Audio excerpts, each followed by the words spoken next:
तंत्र में बहुत जरूरी बात जो है वो है वसुधैव कुटुंबकम। माँ का मंदिर है, तंत्र प्रक्रिया तो चलेगा ही। हम लोग के मंदिर में भी तंत्र प्रक्रिया चलता है। तंत्र एक आसान प्रोसेस है? तंत्र एक आसान प्रोसेस भी है, जटिल प्रोसेस भी है। तंत्र मतलब ऐसा एक प्रक्रिया जो आपको दुख से निकालता है। पहले आपको उससे मुक्त होना है कि मेरा कोई नहीं है। इस भाव अगर सही में आ जाए, आपका समझ में आएगा पूरा जगत मेरा है।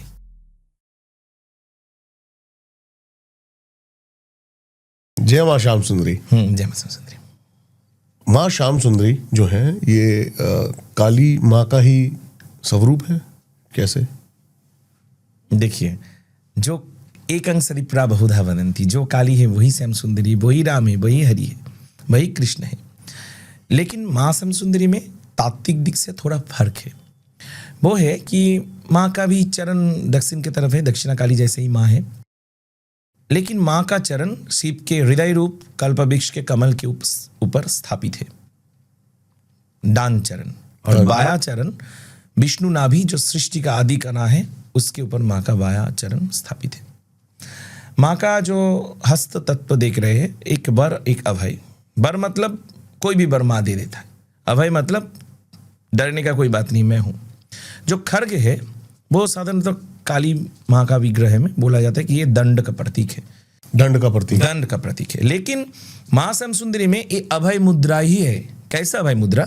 माँ खड्ग इसीलिए पकड़ा है कि उनका बच्चे का अगर कोई क्षति करना चाहे तो उनको दंड देने के लिए। ठीक है।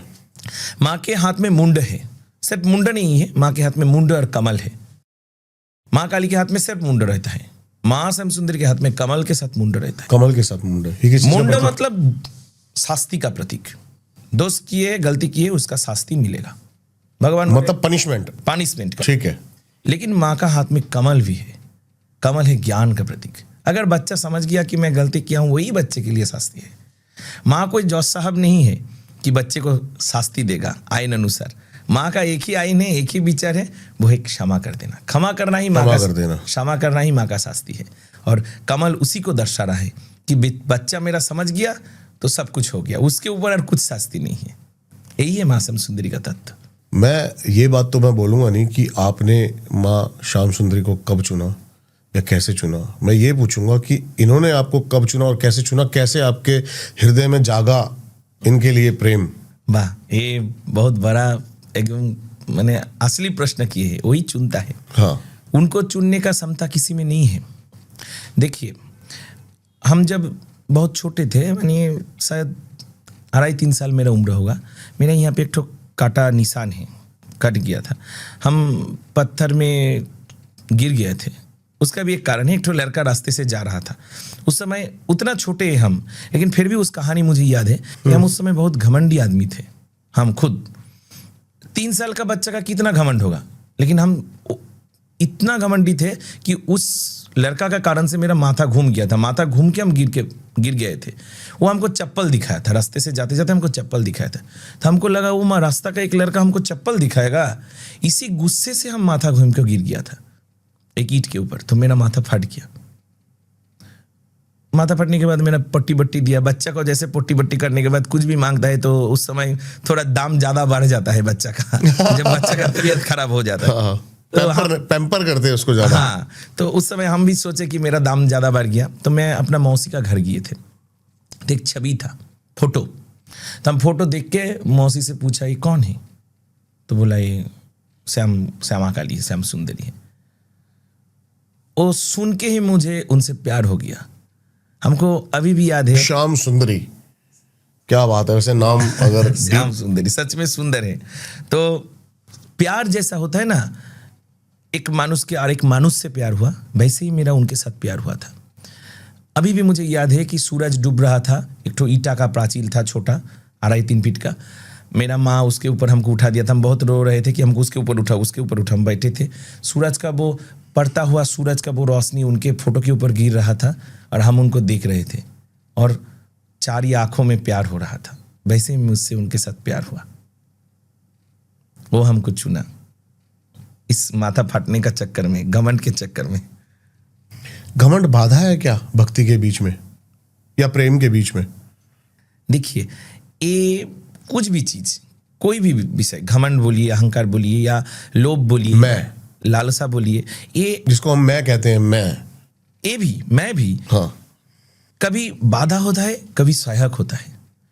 जैसे प्रसाद के लिए लोभ, जैसे भगवान को आप सजाना चाहते हैं, इसके लिए आपका लोभ करना कि हमको ये पैसा जमाना है, ये करना है, हमको गहना खरीद के भगवान को पहनाना है, मेरे माँ को कपड़ा पहनाना है।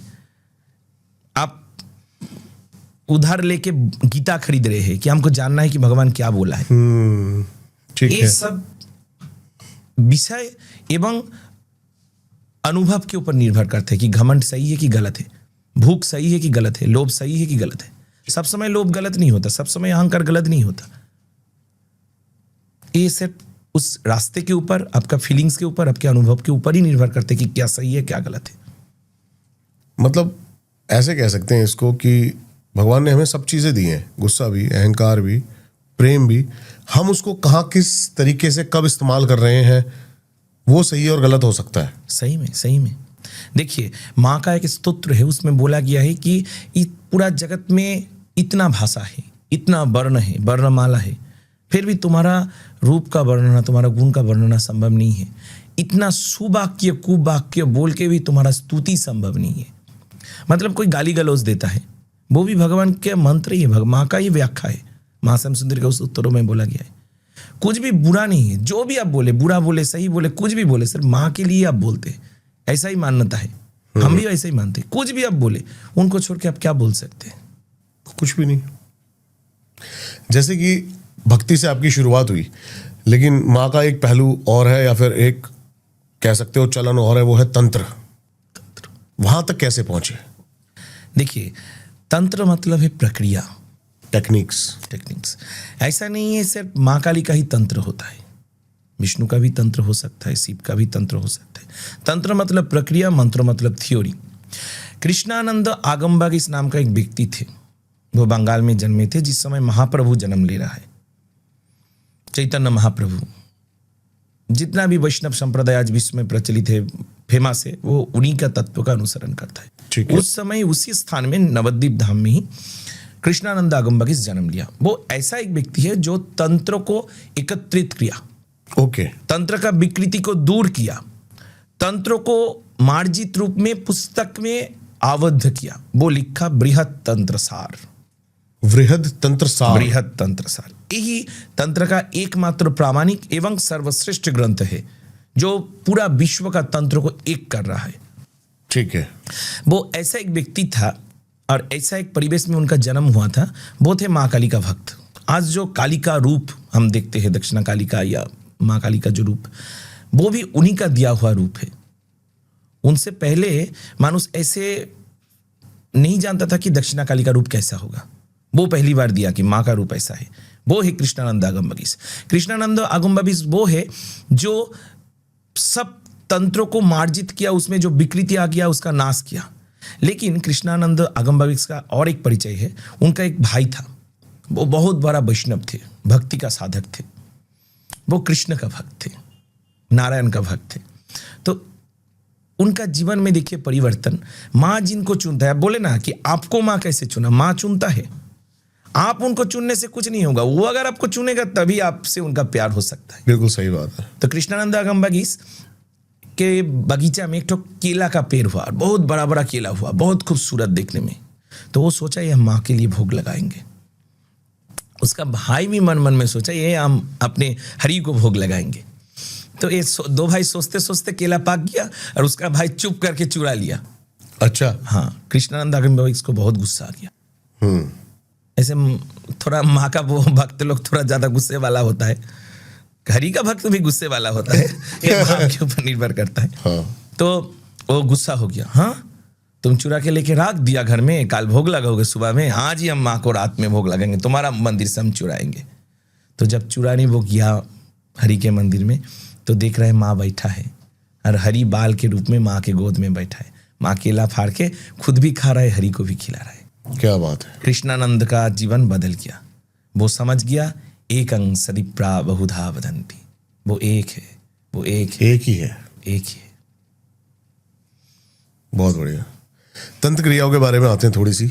क्या क्या तंत्र क्रियाएं आप रिचुअल्स डेली उस पे करते हो? डेली आप नहीं बताया कि आप साल में कुछ दिन होते हैं ना। तंत्र, माँ का मंदिर है, तंत्र प्रक्रिया तो चलेगा ही। हाँ जी। हम लोग के मंदिर में भी तंत्र प्रक्रिया चलता है। तंत्र मतलब ऐसा एक प्रक्रिया जो आपको दुख से निकालता है।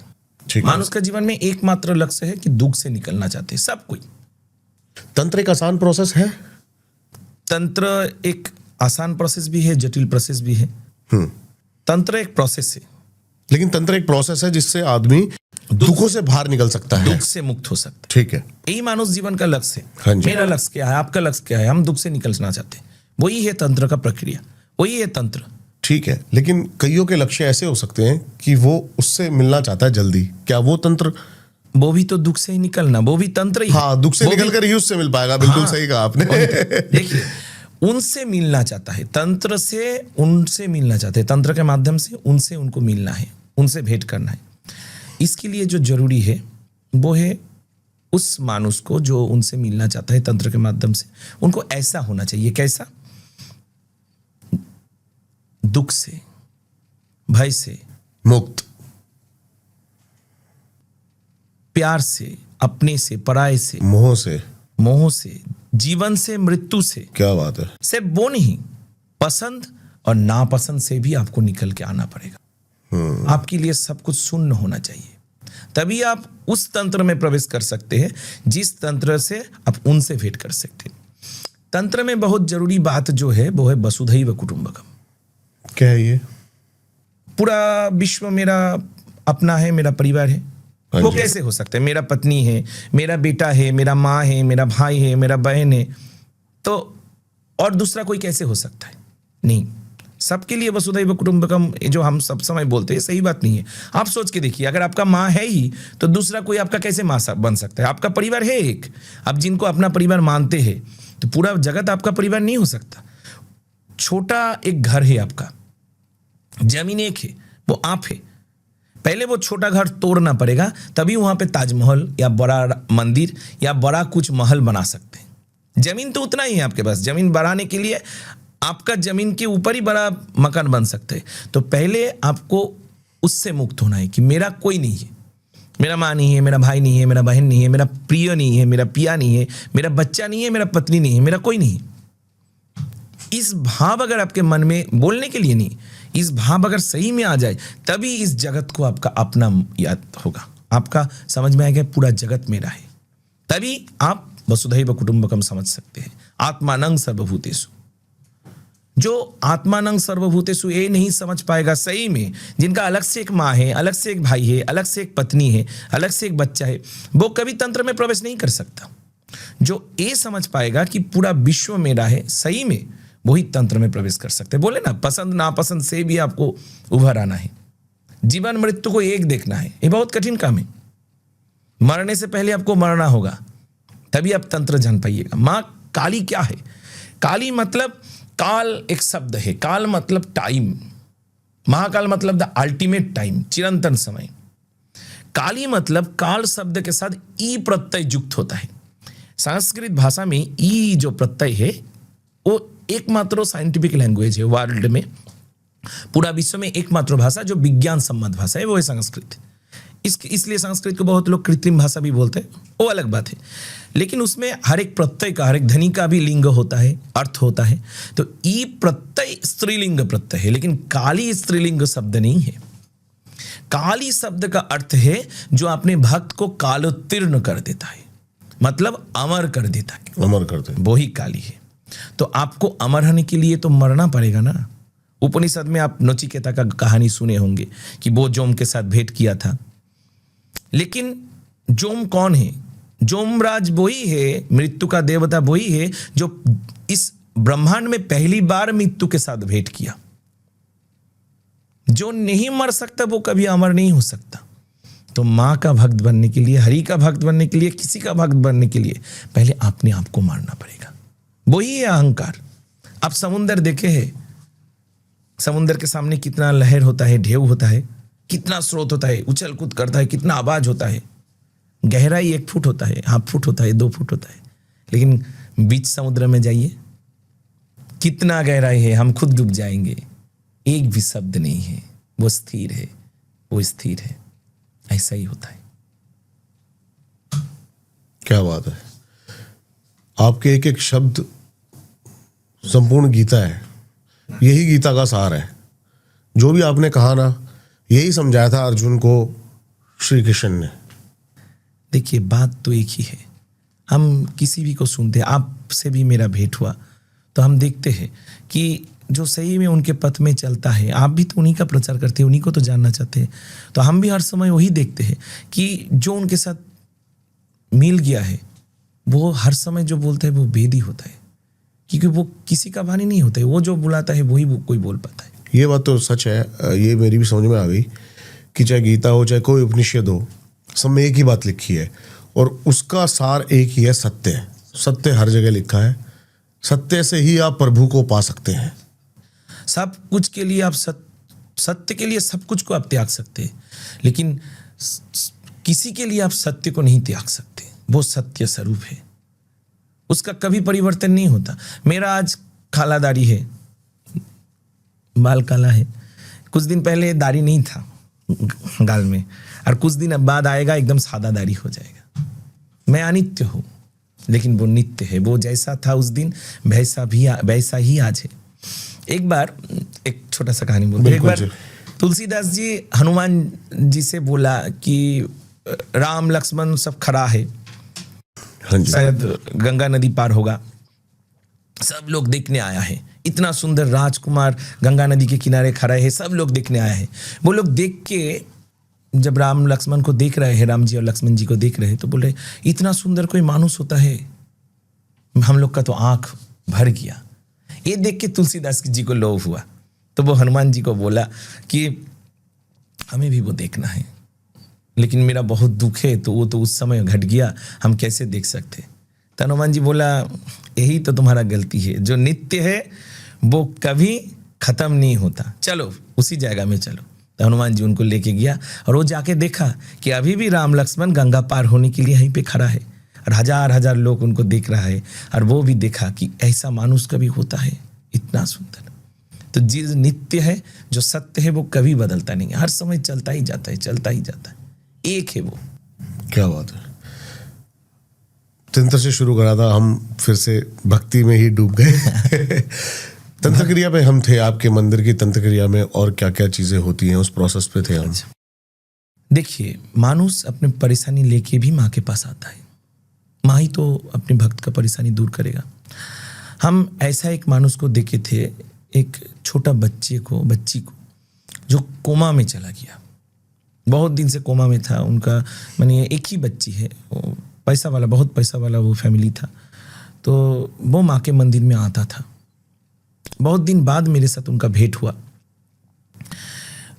जब उनका बेटी सुस्त हो गया, ठीक हो गया, तब उनके साथ मेरा भेंट हुआ। वो माँ के पास आता था और माँ को बोलता था मेरे बेटी को ठीक कर दो।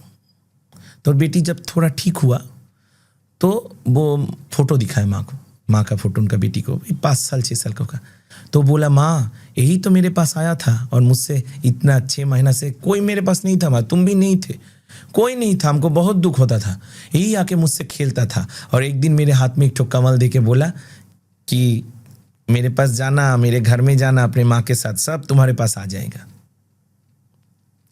तो बच्ची ठीक हुआ, मंदिर में आया और जब आरती हो रहा था, दूसरा पुजारी एक जन आरती कर रहा था, तो वो उनके माँ को बोल रहा है कि देखो देखो मुझे ठेल रहा है। तो सब लोग देख रहे, माँ मंदिर में है, गर्भगृह में है। वो बोल रहे मेरे पास खड़ा होकर ठेल है। उसका माँ बोला, कौन? बोले वही तो श्याम सुंदरी जो मुझसे खेलता था, मुझे कमल का फूल दिया था ना, एक तो पुतुल उनके हाथ में था, हम लोग मंदिर से ही बच्चे को दिया था। हम लोग को भी अच्छा लगा कि उनके साथ माँ का ऐसा लीला घटा। तो वो पुतुल लेके बोला, वो मुझसे मांग रहा है। बोले हट हट सोरा, हट के दारा, मेरे जगह में आके तू मेरा पुतुल ले ला रहा है। तो यही सही में प्यार है, यही तंत्र है। हम देखे मानुष ठीक हुआ है, माँ उनके पास जाके ठीक किया है। ऐसे और लोग आते हैं आपके पास? ऐसे हजारों लाखों घटना है, हम क्या बोले। मैंने बोल के नहीं खत्म कर सकते। जैसे समुद्र को हम कृतांजलिबद्ध नहीं कर सकते, माँ का कहानी बोल के नहीं खत्म सकते। हर दिन ऐसा घटता है। श्याम सुंदरी मंदिर माँ भक्त लोग के लिए एक इमोशन का स्थान है। बहुत लोग आता है। जैसे माँ के मंदिर में कोई आके नींबू चढ़ाता है, माना जाता है कि कोई खराब कुछ किया, काला जादू किया, ये किया वो किया, तो शनिवार के दिन बहुत लोग आता है नींबू चढ़ाते हैं। माँ के चरणों में नवग्रह विराजित है। अच्छा जी। माँ के चरणों में नवग्रह विराजित है। माना जाता है कि माँ को कोई दर्शन करता है शनिवार के दिन तो उनका ग्रह दोष काट जाता है। इसीलिए बहुत लोग माँ के पास आता है, नींबू चढ़ाता है।